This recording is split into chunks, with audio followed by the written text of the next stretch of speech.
Michael Davey was known as the Prince of Penrith, a top figure in the rebels' Bikie gang, feared by many and respected by his crew.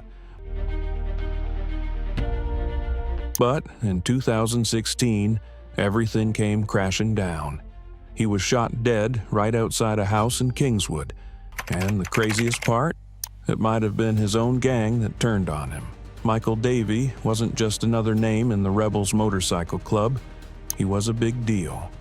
Known as the Prince of Penrith, he was one of the prominent figures in Sydney's western suburbs, a guy whose reputation was built on both fear and respect.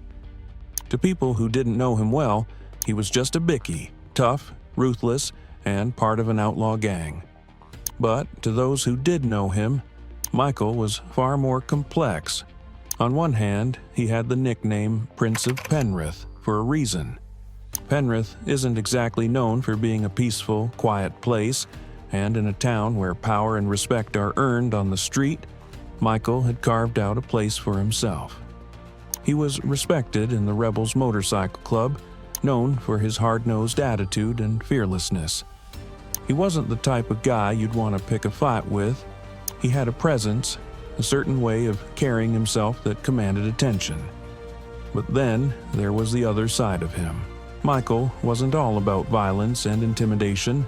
Behind the tough exterior, he was known to have a softer side, especially when it came to his family. Michael was a father, and those closest to him often described him as someone who'd do anything for his son. It wasn't uncommon to hear stories about him stepping away from the world of crime just to be there for the people he cared about. To some, this side of him made him even more interesting, a man caught between two very different worlds. It's this contrast that made Michael Davey such a fascinating figure. He wasn't the typical bad guy who lived for chaos. He had a life outside of the rebels, and that life mattered to him. But the world he was part of wasn't one where you could just step out when things got too tough. In the Rebels MC, loyalty was everything, and Michael had earned his place in the club's hierarchy through years of hard work, violence, and, yes, loyalty. But the question was, what happens when loyalty starts to get tested? What happens when, in a world where trust is everything, you can't even trust those closest to you?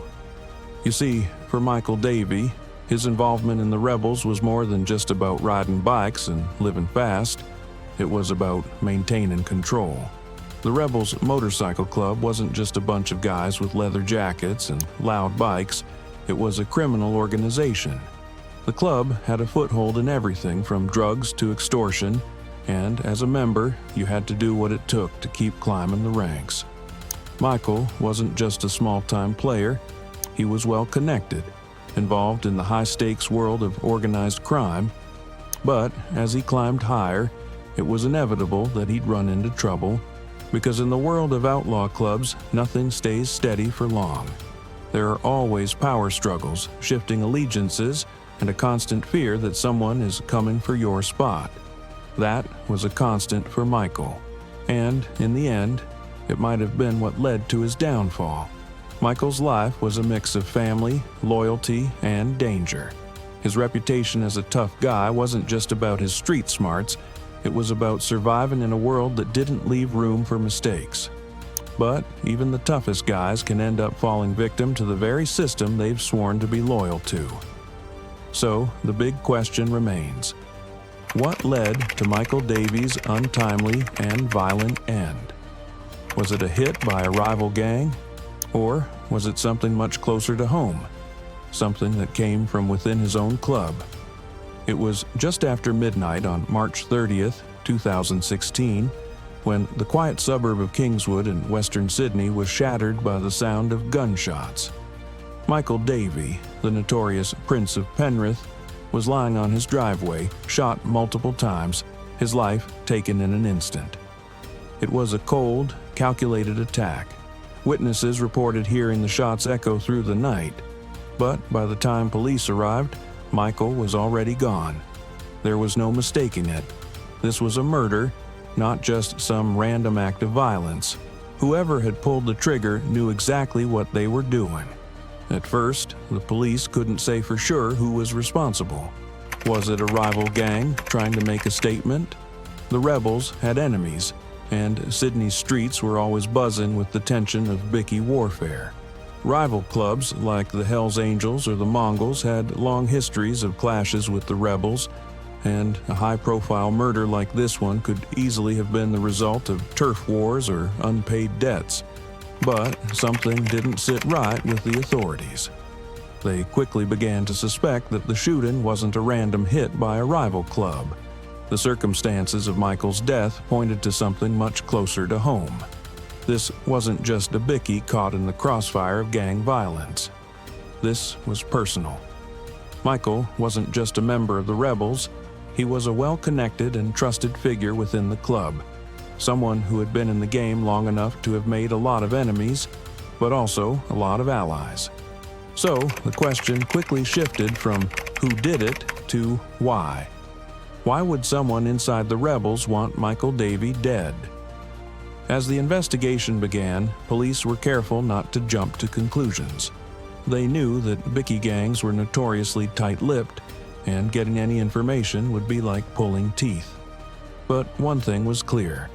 Michael had made a lot of waves, and that might have come back to bite him. There were talks in the community about Michael's connections to the higher-ups in the rebels and his role in the club's operations. He wasn't just a guy riding around on a bike.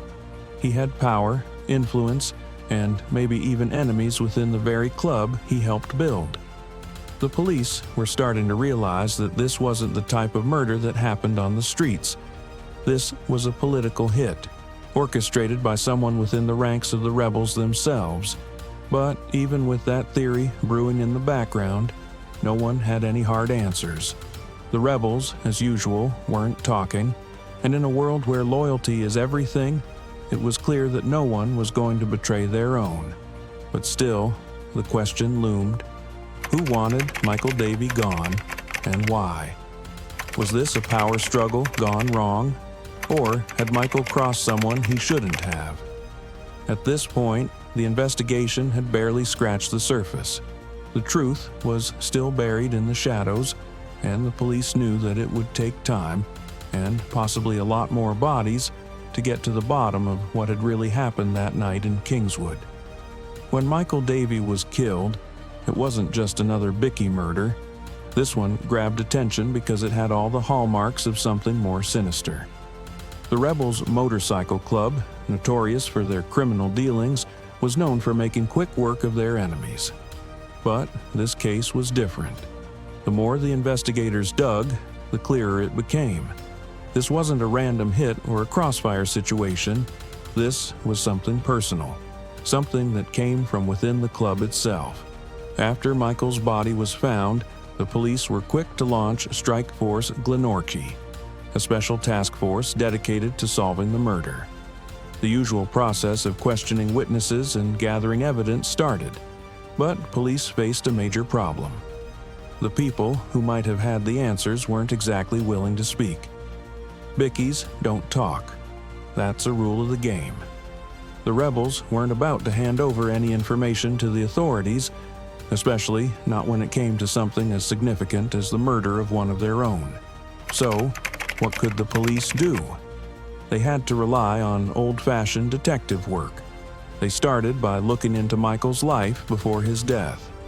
They dug into his history, his relationships, and his rise to power within the rebels. What they found was a man who had worked hard to carve out a place for himself in a world full of violence and betrayal. Michael wasn't just any Bikie. He was an important figure in the club's structure. He had connections, and those connections made him both valuable and, eventually, dangerous to those around him. But the deeper the police went, the more they began to realize that this murder wasn't just about power struggles between gangs or competition for territory. It was about something more, something inside the club. There were whispers of tensions among the rebels, of fractures that had been growing for some time. It wasn't just the usual infighting you'd expect in any gang. These were serious disagreements, the kind that could lead to murder. and that's where the investigation began to shift its focus. This wasn't just about finding a rival gang member with a grudge, it was about identifying who within the rebels had the most to gain from Michael's death. Was it someone he had crossed in the past? Or had someone in the club simply decided that Michael had become too powerful to keep around? Police started looking at other members of the rebels, especially those with close ties to Michael. They scrutinized the dynamics of the club, looking for anyone who might have had a motive. But even then, it wasn't easy. The rebels were known for their tight loyalty, and betrayal within the ranks wasn't something that happened easily. No one was about to start talking without facing serious consequences. The club operated under a code of silence, and that silence extended to everything, including murder. The investigation also ran into another roadblock: the lack of physical evidence. There were no fingerprints on the weapon, no witnesses willing to testify, and no CCTV footage from the area. It was as if Michael's killer had been careful, covering their tracks to ensure that they wouldn't be caught. It was a perfect hit: swift, efficient, and hard to trace. Despite the challenges, the police weren't about to give up. They had a hunch that the key to solving Michael Davey's murder lay within the rebels, and if they could break through the wall of silence, they might just find the answers they were looking for. The investigation was far from over, but with every lead they followed, it became clearer that Michael's death wasn't just another casualty in the ongoing war between rival gangs. It was the beginning of something bigger, a deeper, more complex story of betrayal, power, and danger within the very gang that had once protected him. The Rebels, a motorcycle club, wasn't just a group of guys with bikes.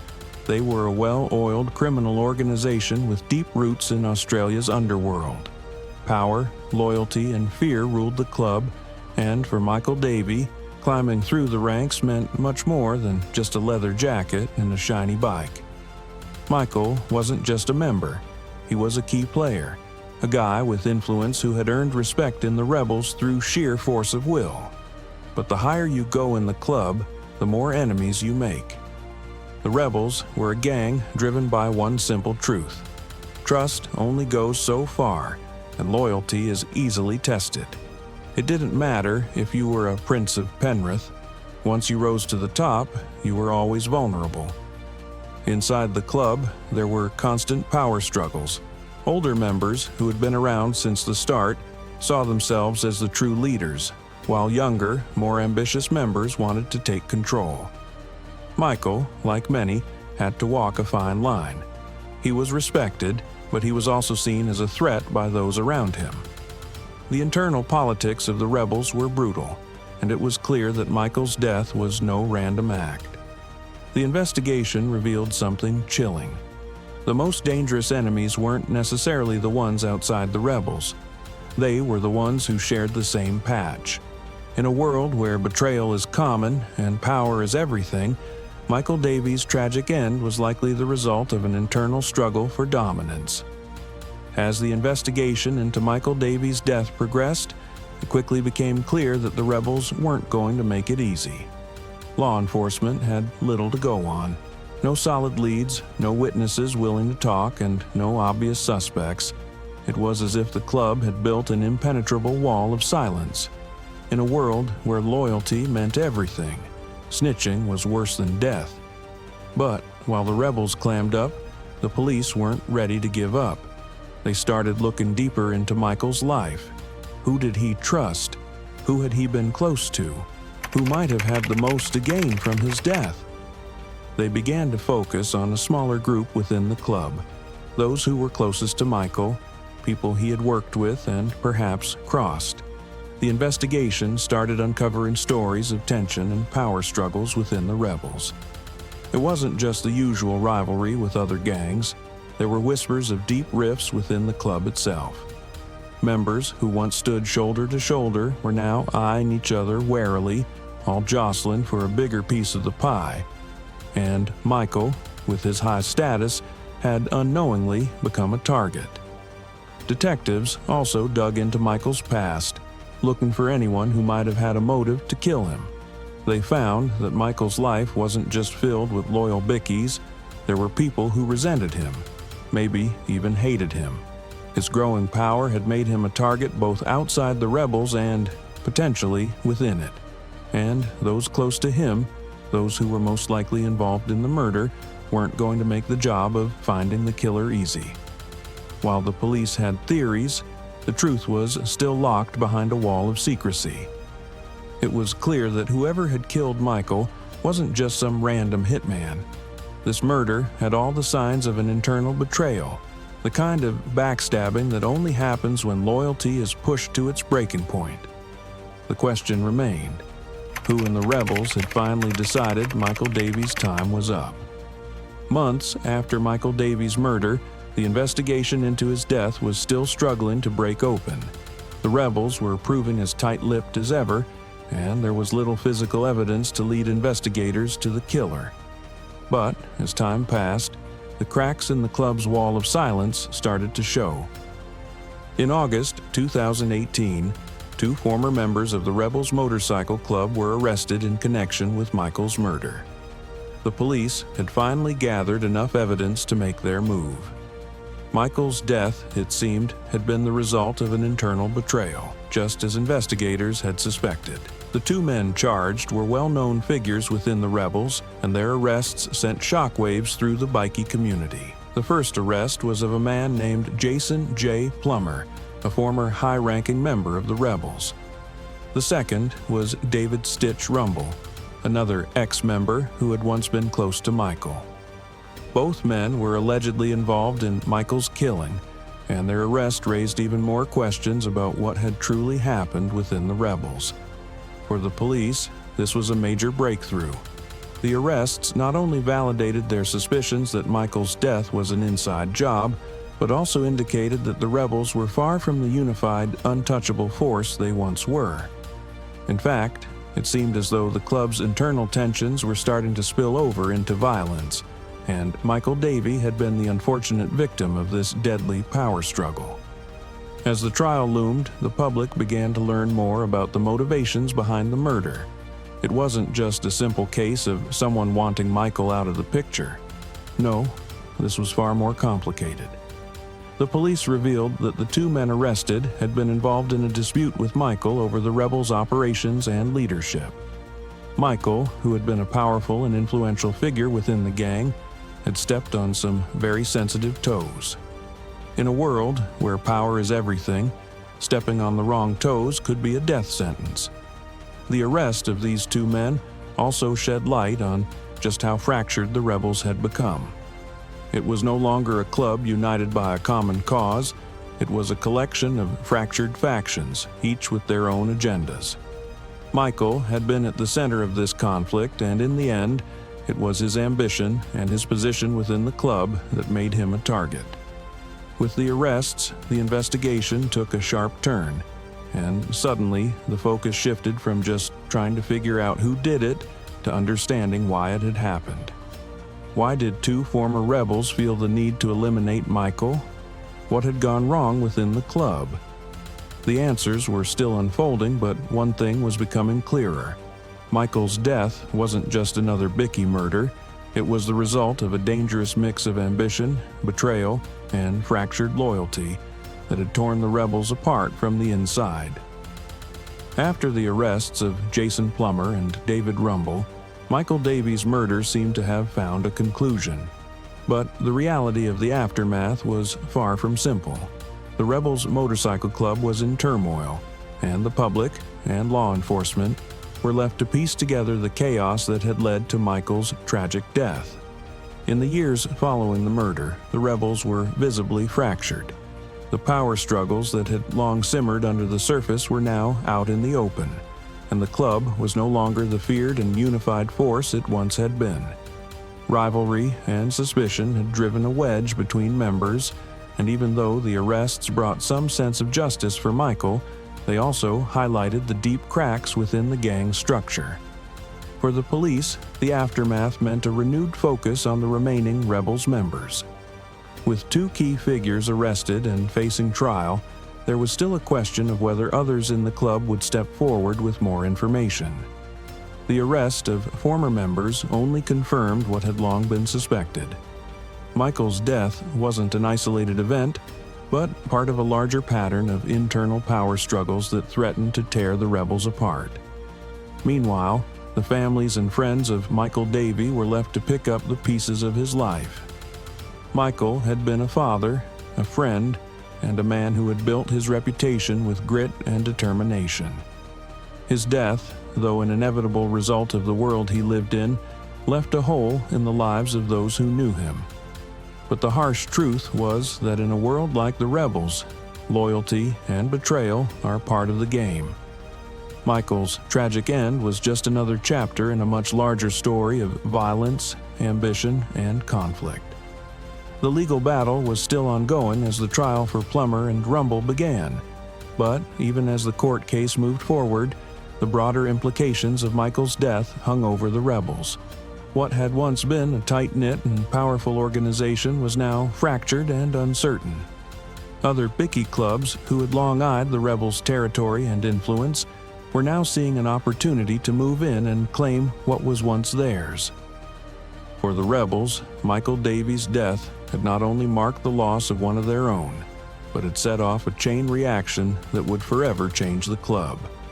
It wasn't just about vengeance or justice anymore. The club's survival was now on the line. Would they rebuild, or would Michael's death prove to be the final nail in the coffin for the Rebels Motorcycle Club? As the trial of Jason Plummer and David Rumble played out in court, the true cost of Michael Davey's life became even more apparent. The case was one of those rare instances where a Bikie murder wasn't just a headline for a day. It was the unraveling of an entire criminal world. The rebels, once a symbol of power and fear, were now exposed for what they really were: a fractured and vulnerable gang struggling to maintain control. Michael's death, as tragic as it was, marked the beginning of the end for the Rebels Motorcycle Club in the way they had once known it. The arrests and the subsequent trial revealed how far the gang had fallen. The internal strife that led to Michael's murder wasn't an isolated incident. It was part of a larger pattern of internal instability that had plagued the club for years. Michael had been a part of this world, but his death showed how fragile that world had become. By the time the trial ended, both Plummer and Rumble had been convicted, but the damage to the rebels was already done. They were no longer the unified force they once had been. Their power and influence had taken a severe hit, and rival gangs, who had long been watching from the sidelines, were now making moves to claim the rebels' territory. While justice was served in the courts, the wider repercussions of Michael's death continued to reverberate. The rebels, still struggling with internal conflict, faced an uncertain future. No matter how many arrests or convictions followed, they could never fully erase the damage done by Michael's murder, both to the club and to those who had loved him. For Michael's family and friends, the trial provided some closure, but it didn't bring him back. His life, marked by loyalty and violence, ended too soon, leaving behind a trail of questions and unresolved tensions. The man, who had once been a powerful figure in the rebels, was gone, but his story would live on as a stark reminder of the dangers that lurk in a world where loyalty is tested and betrayal is just a matter of time.